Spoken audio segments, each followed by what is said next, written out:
I was on the outskirts of a little southern town, trying to reach my destination before the sun went down.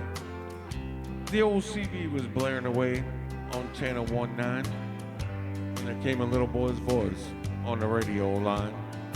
And he said, "Breaker 19, is anyone there? Come on back, truckers, and talk to Teddy Bear." Well, I keyed the mic and I said, "You got it, Teddy Bear."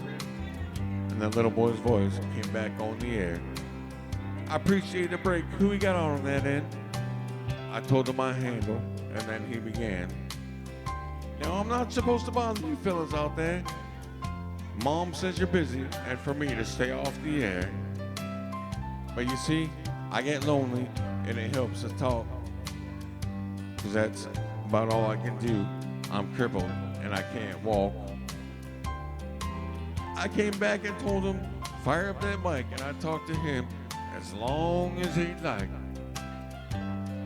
"This was my dad's radio," the little boy said, "but I guess it's mine and Mom's now, because my daddy's dead."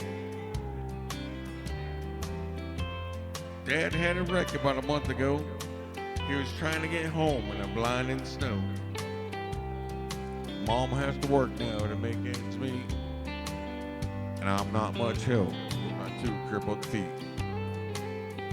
She says not to worry, that we'll make it all right. But I hear her crying sometimes late at night. You know, there's one thing more, anything else I'd like to see. Oh, you know, you guys are too busy to bother with me.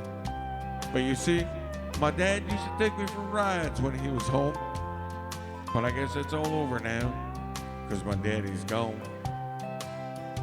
Not one breaker came on that old CB as that little crippled boy talked with me. I tried hard to swallow a lump that just wouldn't stay down as I thought about my boy back in Greenville town. Dad was going to take me and Mom with him later on this year. Why, I remember him saying, "Someday this old truck will be yours, Teddy Bear." But I know I'll never get to ride 18-wheeler again. But this old bass will keep me in touch with my trekker friends. Teddy Bear's gonna back on out now. I'll leave you all alone, because it's about time for Mom to come home. But give me a shout when you're passing through, and I'll sure be happy to come back to you.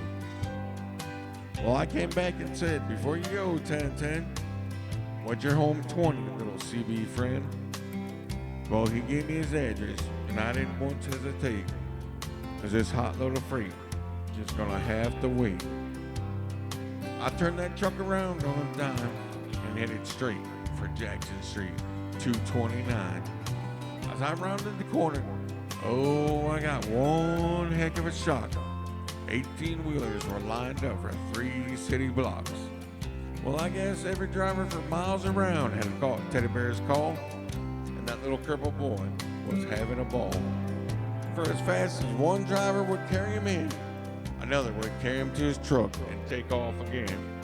Well, you better believe I took my turn at riding Teddy Bear, and then I carried him back in, put him down in his chair. And buddy, if I never live to see happiness again, I want you to know I saw it that day in the face of that little man. We took up a collection for him before his mama got home, and each driver said goodbye, and then they were all gone. He shook my hand with a mile-long grin and said, "So long, trucker, I'll catch you again." Well, I hit that interstate with tears in my eyes, and I turned on the radio and I got another surprise. Breaker 19 came a voice on the air. Just one word of thanks from Mama Teddy Bear. We wish each and every one a special prayer for you, because you just made my little boy's dream come true. I'll sign off now before I start to cry. May God ride with you tenfold, and goodbye. Hey folks, please put those hands together. Our dear friend Herb up here with Red Sovines, Teddy Bear.